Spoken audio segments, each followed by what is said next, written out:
ئەم ئارایشگا بچکۆلەیە لەناو کەمپی قوشتەپەدایە و نۆژین کە خۆی خەڵکی قامشلووە 5 ساڵە ئەم ئارایشگایە بەڕێوە دەبات. ڕەنگە پێداویستەکانی جوانکاری لەم ئارایشگەدا ئەوەندە بە کوالەتی نەبن، بەڵام زەردەخەنەیان خستووەتە سەر لێوی زۆرینەی ژنانی کەمپەکە.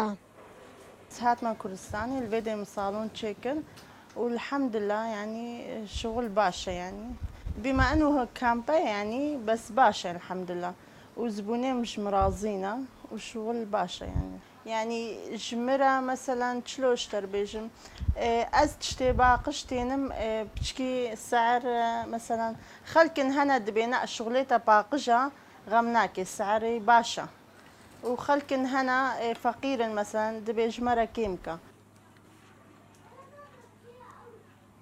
سێڤا تازە لە تاقیکردنەوەی کۆتایی ساڵدا تەواو بوو هاتووە بۆ ئەم ئارایشگایە بۆ ئەوەی ئێوارە بەشداری لە ئاهەنگێکی بوو گواستنەوەدا بکات کە هەر لە کەمپەکەدا بەڕێوە دەچێت.